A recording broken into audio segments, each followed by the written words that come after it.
I consider myself a community-based person, and I think often about what I can contribute to my community or my nation as a whole. And I think that art has always been my outlet for a lot of things, and art has been my language, and so that's what I've been leaning into most of my life.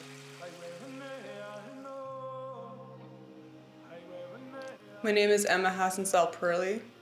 I'm Wolastoqiyik from Nigutkuk or Tobic First Nation in New Brunswick, and I'm a visual artist, curator, and educator.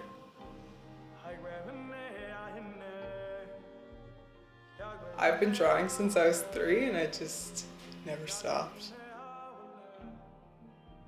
All of my artistic ability comes from my mother's side, and it was her and my grandmother that taught me how to draw.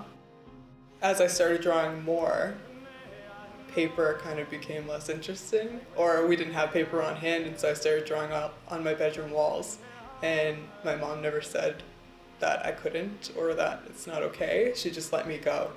And the few years that I lived in my upstairs bedroom, the walls were covered in crayon. It was my art teacher and my dad and the guidance counselor that were kind of pointing me in an artistic direction, and that led me to Mount Allison University, where I finished my Bachelor of Fine Arts in 2017.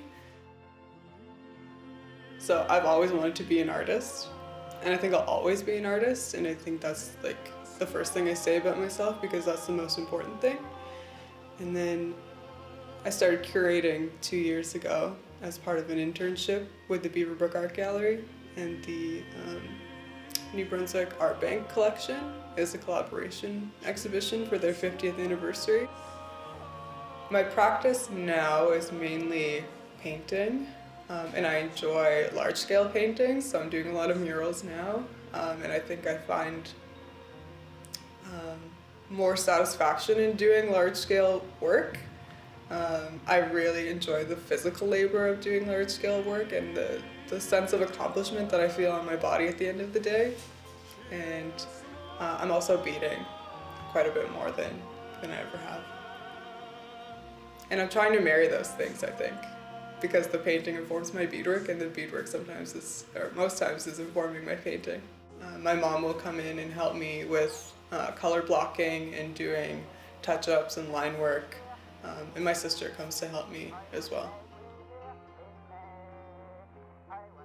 I will say that my work sometimes has those political undertones or has that political intent.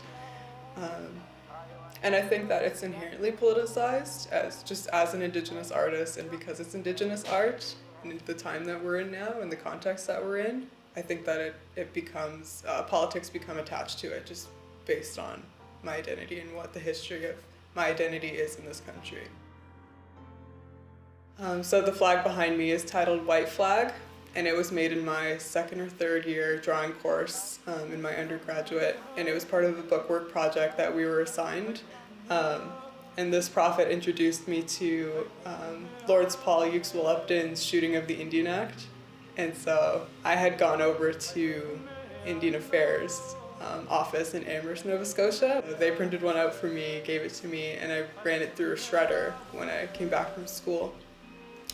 And I took the shreds and I bonded them to the red parts of the Canadian flag, standard size Canadian flag. So in my work, I'm exploring the term legislative identity, specifically how pieces of legislation like the Indian Act have impact on the identities of Indigenous peoples in Canada. So the flag is representative of how the Indian Act has influenced our traditional governance systems and our nationhood. And so the sister piece would be the dress that's here as well. And that work is titled Atlamia, and it means she keeps praying. And so same idea, I've taken what I have left over of the Indian Act and bonded those shreds to the red parts of the skirt, where the jingles are covered. This work is about ceremony and how the Indian Act has impacted our ceremonies, including our dances. Eventually, the jingles will rub up against the paper and start withering away. And I think that it's become kind of this performance that the more I wear the dress, the more the paper starts to shred. It starts to wither away. Wolastoqiyik, Peskotomukati, we are river and forest people, and so to not disturb animals in the woods kept a soft tone. And well, Malisate comes from the Mi'kmaq word, which means somebody who speaks slowly. Some people think it's a derogatory term, but I don't necessarily carry it that way. And so compared to Mi'kmaq, where they inhabit the shoreline, the sound of the wave can be overpowering, and so they tend to project their voices a little bit more. So I think I find that really interesting, and I'm trying to notice how it's like tied into my work and tied into double curves, for example. I see a correlation there. The mural I painted in Alma was inspired by my experience in Fundy National Park, and the curve in the center was inspired by a curve that was defined as a Passamaquoddy curve or ornament. And so it was inspired by that, but it was also inspired by wigwams or teepee form structures. And so I was thinking about lodging, staying in the woods, living in the woods, and then the circle in the middle is that forest green, and so that represents the forest. The dome shape would represent like a lodge or a womb, because the lodge represents the womb. And I think that connects to the earth. And then the rustic colors of the background are from the cliffs and the clay of this area. And then the curves on the sides are representative of the water and the waves. And the sun and the moon for balance.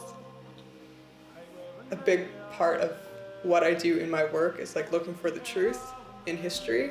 And so I'm still going to be exploring more about this landscape and about, Fundy National Park and the territory. I think that I was really attracted to that trail for the water and for the falls. I was really attracted to the color of the moss and the foliage. I'm always looking at things like that because I think that it informs my painting. And even in this, even in November, it's so bright and vibrant. I think about how art upholds history, culture, language, law, and like I said, I feel a responsibility to contribute to that, mainly because of my artistic abilities and my interests.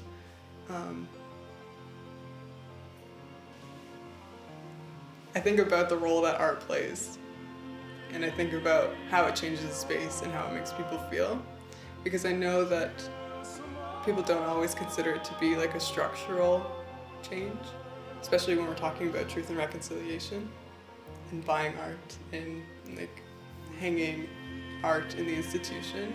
A lot of people say that's not real change, that's not enough change, but for me, I know how art can change a space and how art can make you feel in that space. And I know that I feel differently when I walk into a space and I see art made by an Indigenous artist, and I feel even more impacted when I know that artist. And it might be this little moment, but it holds so much. It holds so much information. It holds so much history and parts of ourselves. It holds a lot of pieces to our identity. And I think that's also why I'm interested in Wabanaki double curve motifs, is because there's not a lot of written information about them. So art tells us a lot about who we are, and I think that's why it's important for me to be making art.